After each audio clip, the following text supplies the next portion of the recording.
Bonjour, je m'appelle Pauline Legnaud et je suis fondatrice de la marque de joaillerie Gemio. Aujourd'hui, je vais vous parler de bague de fiançailles, précisément de comment choisir sa bague de fiançailles.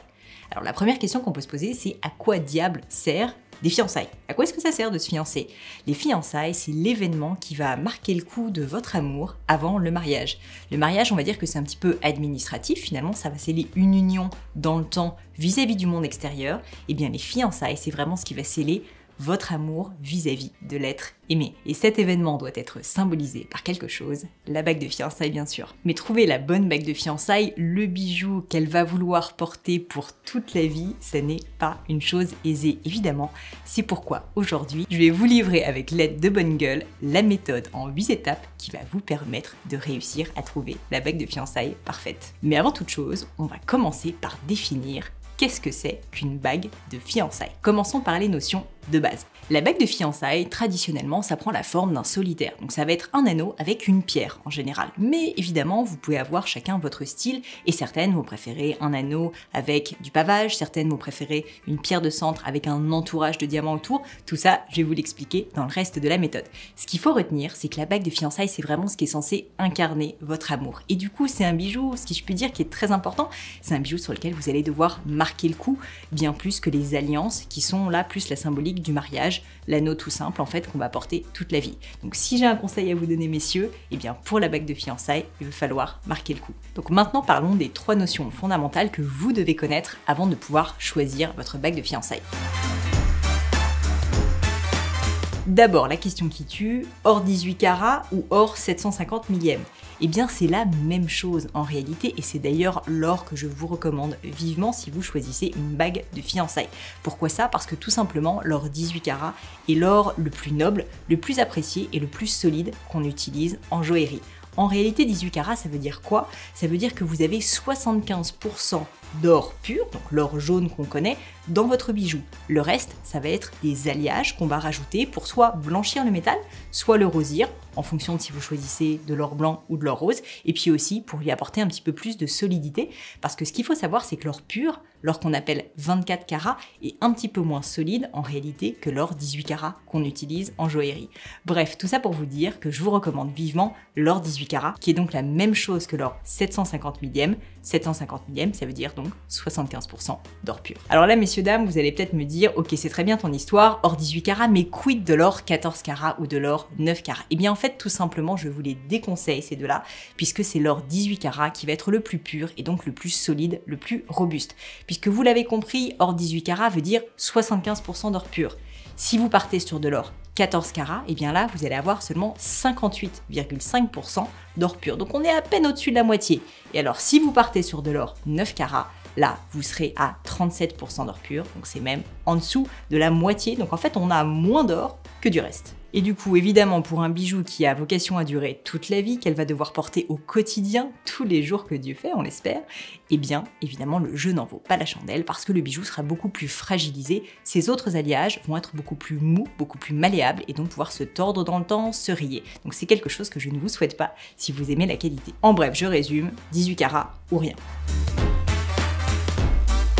La deuxième notion qui est importante de connaître, c'est la notion de serti. Alors le serti, c'est quoi? C'est la technique joaillère qui va permettre de tenir un bijou. C'est ces petites pattes de métal qui vont maintenir la pierre, ou sinon vous avez d'autres techniques, comme par exemple le serticlo, qui va entourer la pierre pour vraiment faire en sorte qu'elle ne bouge pas. C'est important de le savoir parce que si vous voulez un bijou de qualité, il faut évidemment que le serti soit non seulement très solide, mais aussi qu'il soit fin en même temps. Si vous avez des grosses griffes de métal comme ça qui vont tenir la pierre, évidemment ça sera moins harmonieux et donc ça n'est pas quelque chose que je vous recommande. Bref, tout ça pour dire que si jamais vous allez voir un joaillier, eh bien n'hésitez pas à lui poser des questions sur son serti.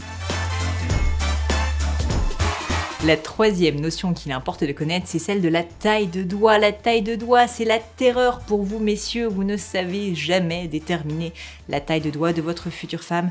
Pas d'inquiétude, chez Gemio, la remise à taille est offerte. Mais par ailleurs, je vais vous donner à la fin de cette vidéo quelques astuces pour vraiment connaître sa taille de doigt. Allez, maintenant, trêve de bavardage, place à notre méthode en 8 étapes. Étape numéro 1, quel est le style du bijou que vous devez choisir? Alors évidemment la question qui s'impose c'est Quel est son style à elle? Qu'est-ce qui va lui plaire, puisque c'est évidemment un bijou qu'elle va devoir porter pour toute la vie.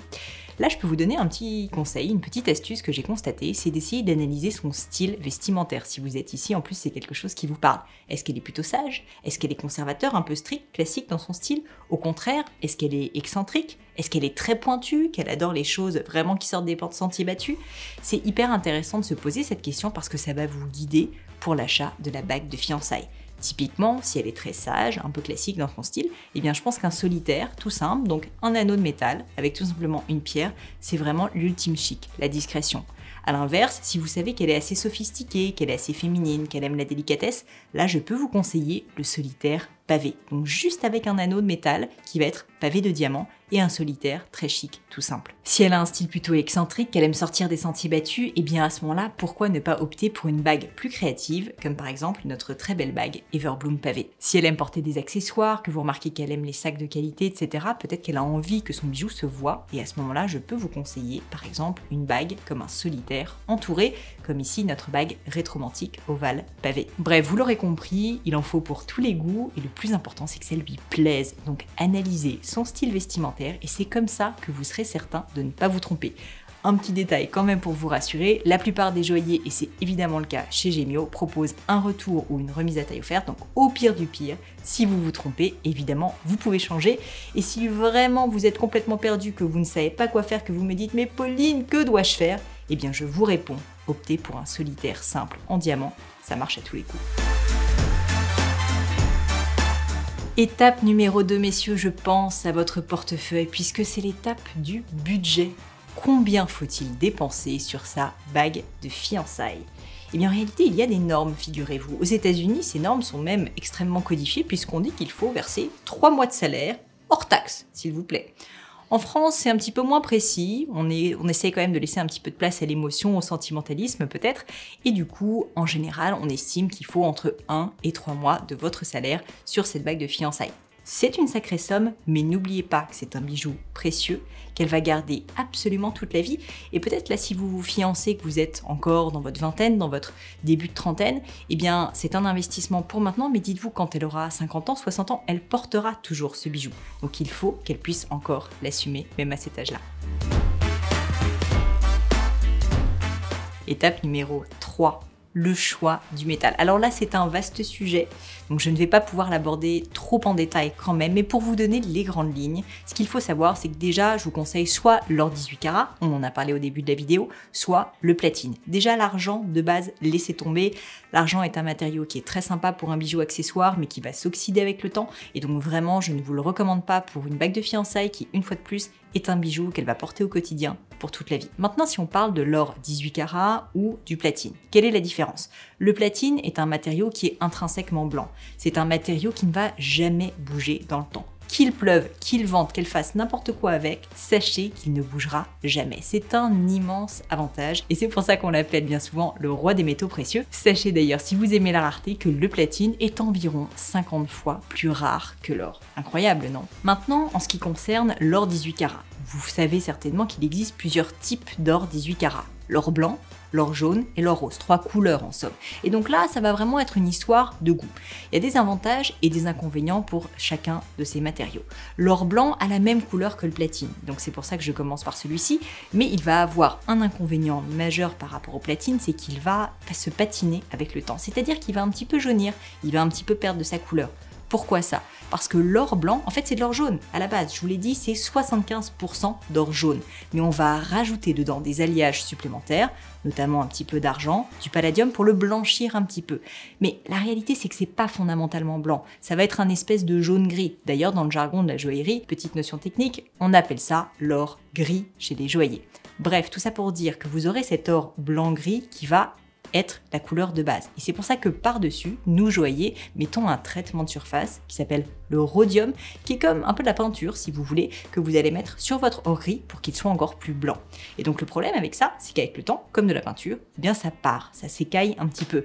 Alors, je vous rassure tout de suite, hein, ça va pas devenir jaune, ça va pas être moche, mais dites-vous que sous le bijou, aux endroits où on va tenir des objets métalliques par exemple, eh bien cette peinture, si vous voulez, ce rhodiage va partir un petit peu, et donc ça va jaunir un peu.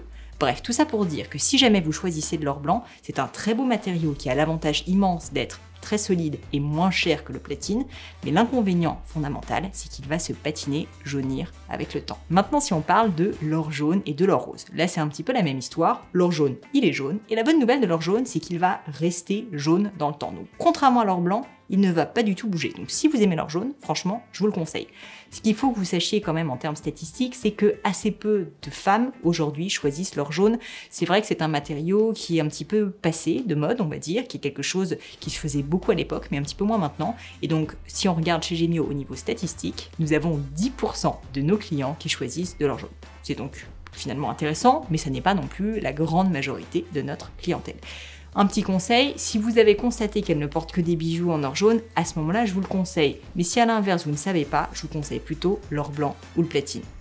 Le troisième et dernier métal en or que je vous recommande, c'est l'or rose. L'or rose, comme son nom l'indique, a cette très belle couleur, très douce, très féminine. Alors ne vous attendez pas non plus à ce que ça soit un rose hyper péchu, hein. Ça reste assez discret, je vous rassure.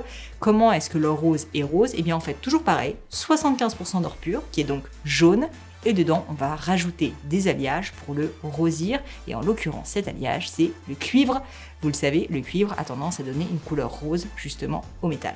Et du coup, l'avantage énorme de l'or rose, c'est qu'il est très beau déjà, très apprécié, très à la mode. Et d'ailleurs, chez Gemio, nous constatons que nous avons 25% de notre clientèle qui choisissent de l'or rose. Donc c'est quand même un sacré chiffre. Et en plus, il va avoir un autre avantage, c'est qu'il va vraiment rester toujours de la même couleur. Il ne va pas bouger. Parce que contrairement à l'or blanc, où on a un traitement de surface, là, c'est vraiment la couleur intrinsèquement qui est rose. Bref, tout ça pour dire que si vous pensez qu'elle aime la couleur blanche, je vous conseille le platine ou l'or blanc. Le platine si vous voulez que son bijou reste éternellement blanc et que vous avez le budget pour le faire, puisqu'une fois de plus, le platine coûte quand même significativement plus cher que l'or blanc. A l'inverse, si vous observez qu'elle porte plutôt des bijoux en or rose ou en or jaune, et bien à ce moment-là, n'hésitez pas à aller sur ces matériaux. Et enfin, le dernier petit conseil, si vraiment vous ne savez pas mais que vous sentez qu'elle aime plutôt la couleur, et bien à ce moment-là, l'or rose sera a priori un choix plus sûr que l'or jaune. Petit focus sur le platine. Je vous disais, le platine, il est 50 fois plus rare que l'or. Donc du coup, forcément, tout ça a un prix. Ce qu'il faut savoir, c'est que le platine, c'est un matériau qui est complètement hypoallergénique et une fois de plus, qui ne bouge pas dans le temps. Mais ça coûte un petit peu plus cher que l'or pour une raison simple, c'est que c'est plus dense. Pour un même bijou, vous allez avoir un volume 40 fois plus dense sur le platine que pour l'or. Donc ce que ça veut dire, c'est que vous avez un bijou qui fait 1 gramme, en or, eh bien, il va faire 1,4 g en platine. Donc forcément, tout ça fait que le platine est plus cher. Donc globalement, c'est un petit peu approximatif parce que évidemment, il peut y avoir des cas particuliers, mais dites-vous qu'un bijou en platine va coûter autour de 40-50% de plus qu'un bijou en or. A l'inverse, l'or, c'est très simple, vous avez le même prix pour les trois matériaux. Donc l'or blanc, l'or jaune et l'or rose, c'est le même prix. En tout cas, c'est 75% d'or pur, retenez ça. La petite astuce de joaillier, c'est que si vous voulez faire la différence par exemple entre de l'or blanc et du platine, comme ça se voit pas forcément physiquement, vous allez pouvoir regarder un indice, c'est le poinçon. Le poinçon d'état, c'est ce qui vous garantit quel est le titre de votre métal. C'est-à-dire qu'est-ce que c'est comme métal? Est-ce que c'est de l'or 18 carats? Est-ce que c'est de l'or 14 carats? Ou est-ce que c'est de l'argent ou du platine? En l'occurrence, l'or 18 carats est représenté par une tête d'aigle et le platine est représenté par une tête de chien. L'argent, quant à lui, c'est une tête de Minerve. Quatrième étape, messieurs, dames, tant attendu, le choix des pierres. C'est une étape cruciale et très difficile puisque vous le savez, la bague de fiançailles est caractérisée justement par le fait qu'elle est ornée de pierres et en général d'une pierre de centre. Alors, qu'est-ce qu'il faut choisir comme pierre? Déjà, si je peux vous donner une statistique, chez Gemio, 45% de nos chers fiancés choisissent du diamant, c'est énorme. Donc si vous voulez être sûr de ne pas vous tromper, eh bien déjà, mon petit conseil de joaillière, c'est de choisir du diamant. Alors après, il y a plein de qualités de diamant. Je vous ai d'ailleurs apporté un très joli certificat qui est le certificat du GIA, le Gemological Institute of America, qui est vraiment l'organisme référent indépendant qui va certifier la qualité d'une pierre. Il faut impérativement, conseil de joaillière, que vous le demandiez quand vous avez une pierre de plus de 0,3 carats. En dessous de cette taille de pierre, 0,3 carats donc, eh bien le certificat ne pourra pas vous être donné. Mais au-dessus, il est impératif de la demander. Bref, qu'est-ce que c'est que ce certificat? C'est vraiment ça qui va vous faire la carte d'identité de la pierre, si vous voulez. On va vous donner la taille de la pierre, évidemment son poids, on va vous dire si elle est bien coupée, on va vous donner sa couleur, et on va également vous donner sa pureté, la clarté, comme ils disent aux États-Unis. Ce que je vous conseille en 2 mots, c'est d'opter pour les qualités HSI, GVS ou DIF. Qu'est-ce que ça veut dire? Alors, HSI, dites-vous, c'est la qualité avec le meilleur rapport qualité-prix. Ça veut dire que vous avez une couleur qui est très blanche, que vous avez très peu d'inclusion, notamment elles ne sont pas visibles à l'œil nu, elles sont uniquement visibles à la loupe grossissante 10 fois, et donc ça va vous donner une très belle couleur et un très bel éclat de diamant. La qualité GVS, ça va être un petit peu plus blanc et encore un petit peu moins d'inclusion, donc ça veut dire une plus grande pureté. Donc c'est un petit peu supérieur en termes de qualité, et donc naturellement, le prix est un petit peu supérieur également, et je vais vous en parler juste après. Enfin, la dernière qualité que je vous recommande, c'est la qualité DIF. Alors là, c'est le summum, c'est le Graal, vous n'avez même plus besoin de certificat. Le DIF, c'est vraiment le top du top, ça veut dire que vous avez une couleur qui est parfaitement blanche et que vous n'avez aucune inclusion, même à la loupe grossissante 10 fois. Évidemment, toutes ces qualités ont des prix qui sont différents, et dites-vous que ça n'est pas du tout linéaire, c'est complètement exponentiel. Une qualité HSI sur une certaine taille de pierre va avoir un prix, sur une taille DIF, vous allez avoir un prix qui parfois peut être 2 fois, 3 fois supérieur. Et plus la pierre est grosse, plus l'écart de prix va être important. Donc par exemple, sur un diamant de 1 carat, qui est déjà une très grosse taille de pierre, sur laquelle vous allez déjà en qualité HSI avoir un prix qui est très important, en DIF, sincèrement, je vous souhaite de pouvoir vous le commander, mais ça va revenir vraiment à acheter une maison, tout simplement. Un dernier mot quand même important, si vous choisissez un bijou en diamant, c'est un éclat qui n'a rien à voir avec les autres pierres. Il y a un point d'attention que je vous recommande. Il faut absolument que vous regardiez la taille, c'est-à-dire la manière dont le bijou est taillé de votre pierre. Et ça, c'est noté sur votre certificat GIA. Pourquoi est-ce que c'est important? Parce qu'au final, la couleur, la pureté, c'est important. Mais ce qui va faire que votre bijou va vraiment briller, c'est si cette pierre est bien taillée. Donc faites très attention à choisir uniquement une taille de pierre qui est notée very good ou excellent. Et très souvent, c'est pas forcément noté sur les sites internet. Donc faites attention à ça. Nous, chez Gemio, évidemment, c'est ce qu'on vous propose, seulement very good ou excellent. Et du coup, il serait trop bête de perdre ce certificat, parce que si un jour, malheureusement, vous faites voler le bijou, ou si jamais il est perdu, eh bien sachez que ce certificat GIA a valeur au niveau des assurances en attestation, et donc pourra peut-être vous permettre un remboursement, donc gardez-le bien précieusement. Parlons maintenant des pierres de couleur. Peut-être que votre future femme ne veut pas de diamant, peut-être qu'elle n'aime pas le blanc tout simplement, peut-être que vous-même en fait vous êtes attiré par l'éclat chatoyant d'une pierre de couleur, du saphir, de l'émeraude, pourquoi pas du rubis. Et bien dans ce cas, laissez-moi vous donner quelques conseils pour bien choisir votre pierre de couleur. Déjà de base, sachez que la pierre de couleur la plus appréciée, c'est le saphir bleu, le saphir qui a son éclat intemporel qu'on a vu sur Kate Middleton, qui plaît parce qu'il est symbole de sagesse et d'élégance. Le saphir bleu est choisi par 20% des clients Gemio. Ce qu'il faut savoir, c'est que le saphir bleu est une pierre qui a vraiment un éclat soutenu, qui va donc très bien s'accompagner par exemple d'or blanc, qui va vraiment trancher avec ce métal et que je peux vous recommander si jamais vous savez que vous vouliez de l'or blanc. Il a un avantage, il est significativement moins cher que le diamant et donc vous permet d'avoir pour un même prix un bijou avec beaucoup plus de volume. Il existe différentes qualités de saphir, d'ailleurs chez Gemio on propose la qualité standard qui est déjà une très belle qualité de saphir et puis une qualité d'exception qui représente des pierres qu'on trouve dans moins de 0,5% des pierres qu'on va trouver dans les mines. Donc c'est vraiment des pierres qui sont extrêmement rares, avec un éclat, avec une pureté et avec une taille qui sont absolument parfaites. Ça évidemment, c'est si jamais vous voulez un bijou d'exception, mais déjà un très beau saphir de couleur bleue, je suis sûre pourra la satisfaire. Maintenant, qu'est-ce qu'il y a au niveau des autres pierres de couleur? Retenez que la troisième pierre la plus appréciée, c'est l'aigle marine. Le bleu, c'est facile à porter.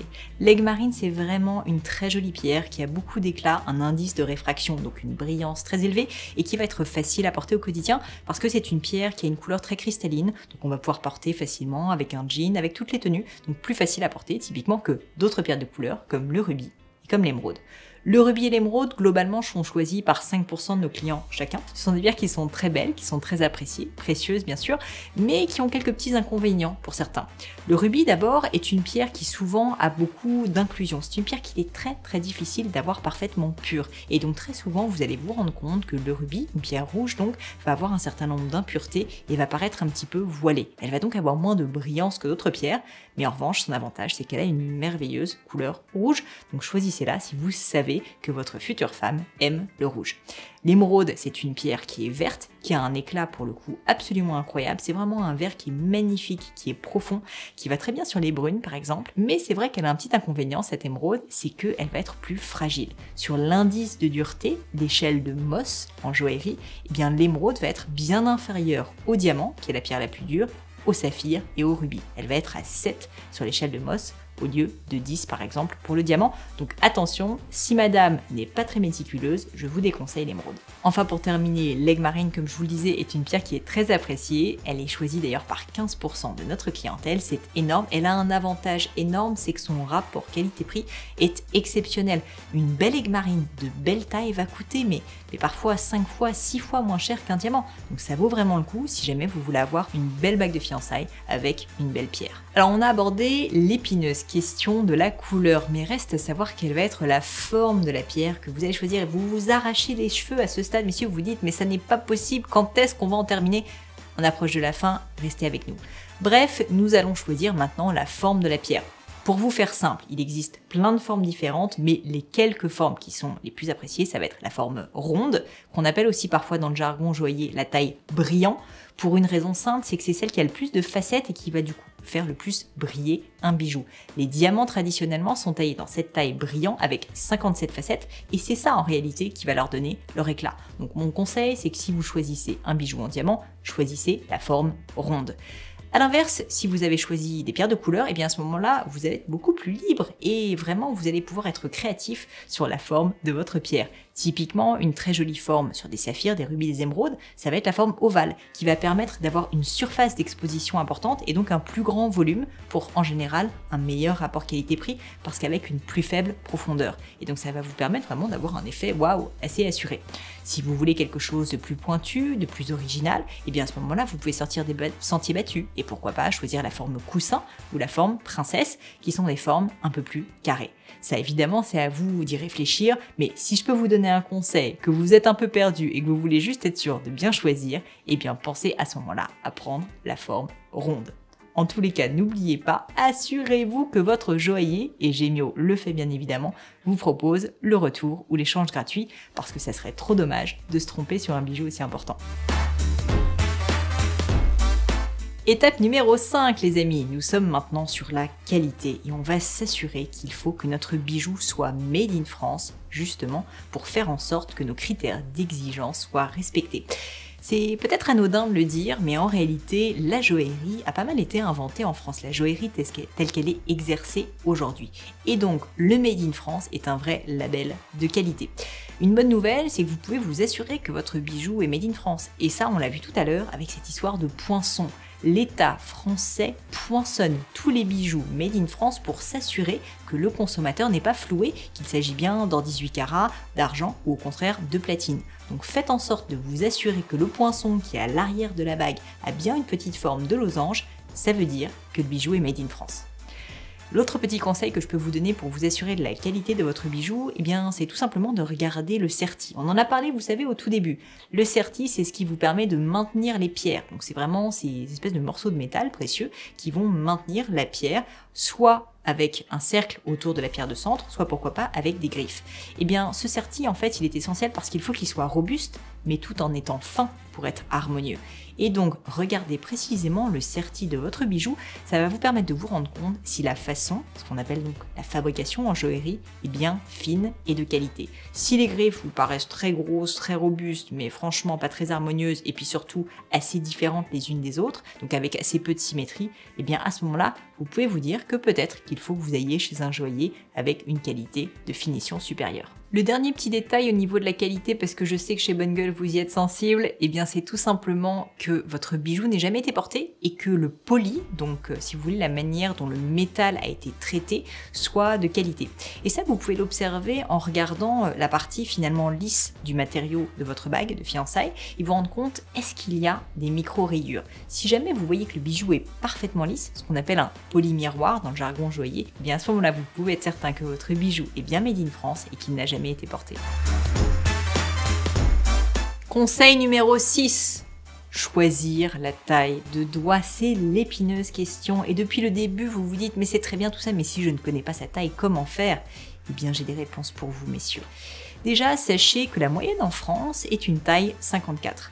Donc ça, c'est la moyenne. Ça veut dire que vous avez des femmes grandes, des femmes petites. Si votre femme, future femme, devrais-je dire, est plutôt d'un naturel menu, petit, notamment vous pouvez observer ses poignets, s'ils sont assez fins, et bien à ce moment-là, dites-vous que ça va plutôt être en dessous du 54. Une moyenne, ça va être par exemple 52, 53. Ce sont des tailles que je peux vous recommander. Si à l'inverse, votre future femme est plutôt très grande, eh bien vous pouvez d'ores et déjà opter pour un 54, 55. Mais si vous voulez être plus précis, j'ai des techniques pour vous. Vous pouvez tout simplement demander un baillier et nous en offrons un gratuitement chez Gemio. Alors un baillier, c'est quoi? C'est comme un petit ruban en plastique qui va pouvoir être mis autour de sa taille de doigt. Alors là, vous allez me dire, ok, mais la surprise, comment je fais? Est-ce que je le fais pendant qu'elle dort? Non, ne faites pas ça, on a déjà des clients qui ont essayé, ça peut mal se terminer. Ce que je vous conseille de faire, c'est si vous choisissez de passer commande avec elle et de vraiment choisir le bijou avec elle, optez pour cette demande de baguette. Si jamais, en revanche, c'est une surprise, nous avons aussi une alternative pour vous. Là aussi, c'est offert par la maison Gemio. Nous vous proposons une feuille de papier toute blanche avec plein de petits cercles et vous allez devoir chaparder une bague qu'elle a. Et à ce moment-là, la poser sur le cercle qui correspond à la taille de la bague que vous aurez piquée à votre future femme. Ça vous permettra d'avoir une bonne idée de la taille de doigt qui est nécessaire pour elle.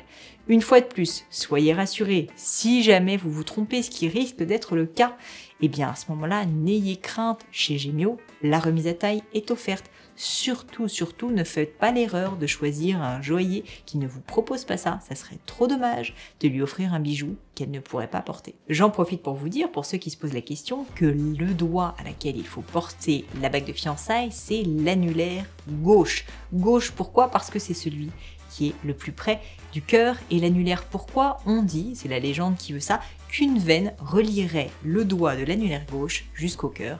Et comme c'est une bague qui symbolise votre amour, bien évidemment, c'est le choix qu'on a fait pour la bague de fiançailles. Tout ceci m'amène à notre point numéro 7, qui est anticiper le port de l'alliance. Parce que vous êtes avec nous depuis un moment et maintenant vous commencez à avoir une idée assez précise de la bague de fiançailles de ses rêves. Mais il faut aussi se dire, quelle alliance va-t-elle porter avec? Et oui, puisque l'alliance et la bague de fiançailles se portent sur le même doigt, toujours sur cet annulaire gauche du côté du cœur. Et donc il faut que l'alliance et la bague de fiançailles puissent être comme collées. En effet, ce qu'on constate chez Gemio, c'est que beaucoup de femmes de notre génération apprécient énormément le fait, sont même attachées au fait d'avoir l'alliance et la bague de fiançailles du même côté sur le même doigt et comme parfaitement collées.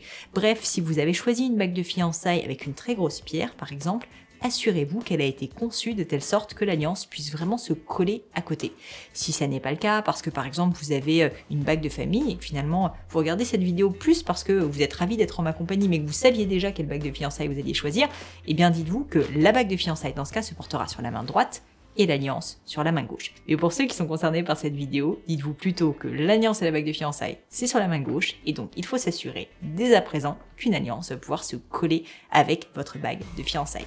Chez Gemio, c'est très simple, toutes nos bagues de fiançailles sont conçues pour pouvoir parfaitement s'encastrer avec vos alliances parce qu'on sait que c'est très important et dans nos valeurs de marque, au niveau du style, le confort et cette attention aux détails est très importante. Et donc peut-être que vous remarquerez, si vous regardez l'un de nos bijoux de profil, que le panier, donc la partie qui va maintenir la pierre, justement sur le certi, cette notion que vous avez apprise en début de vidéo, eh bien va être légèrement incurvé, un petit peu comme ceci, de telle sorte que l'alliance va pouvoir se nicher, trouver sa place juste en dessous de la pierre et donc être parfaitement collée.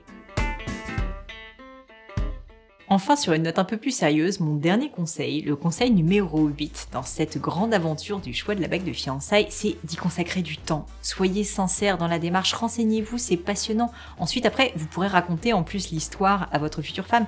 Sachez que c'est quand même pas facile, vous êtes en train de passer des épreuves et finalement, c'est plutôt chouette, je trouve, comme moment à deux.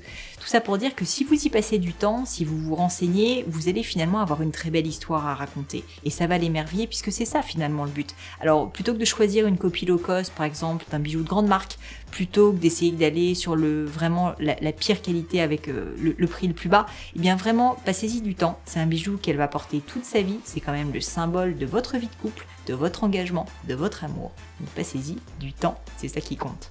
En conclusion, je sais que ça paraît difficile, je sais que ça paraît interminable, mais si vous avez déjà franchi toutes ces étapes, si vous avez déjà passé tout ce temps avec moi, vous êtes quasiment au bout du chemin. Dites-vous que vous êtes presque arrivé. Et franchement, moi je suis hyper impressionnée par tous ces hommes qui viennent nous voir, par leur courage d'oser franchir le pas, d'oser prendre une décision aussi impliquante. Donc vraiment, je trouve ça hyper émouvant. vous êtes 30% à choisir de prendre cette décision seul, c'est-à-dire à vraiment vous prendre la tête pour vous dire qu'est-ce qui va vraiment lui plaire sans lui poser la question. Sachez que si vraiment vous avez peur, si vraiment c'est trop difficile, vous pouvez vous faire accompagner. Déjà évidemment chez Gemio, on est à votre écoute, mais par ailleurs, vous avez 70% d'entre vous qui choisissez en fait de faire cette démarche à deux. Et c'est aussi un moment très sympa. Vous pourrez venir en boutique, vous pourrez essayer tous les modèles, vous pourrez vraiment finalement vivre cette expérience tous les deux. Donc si jamais c'est trop difficile, que vous ne voulez pas lui faire la surprise parce que vous avez peur de vous tromper, eh bien pourquoi ne pas envisager de le faire à deux, en couple, tout simplement. Merci d'avoir passé ce temps avec moi, merci surtout à Bonne Gueule de m'avoir donné l'opportunité de partager ma passion de la joaillerie avec vous. J'espère vraiment que ça vous sera utile, j'espère que vous aurez un petit peu moins peur finalement dans cette étape un petit peu difficile. Si vous avez apprécié cette vidéo, mettez-nous un petit pouce, vous pouvez aussi pourquoi pas vous abonner évidemment au compte de Bonne Gueule, et puis si vous avez des questions supplémentaires sur la joaillerie ou comment choisir une bague de fiançailles, eh bien n'hésitez pas à aller sur le site de Gemio, www.gemio.com, et pourquoi pas à venir en boutique pour essayer nos modèles. Merci beaucoup et à bientôt.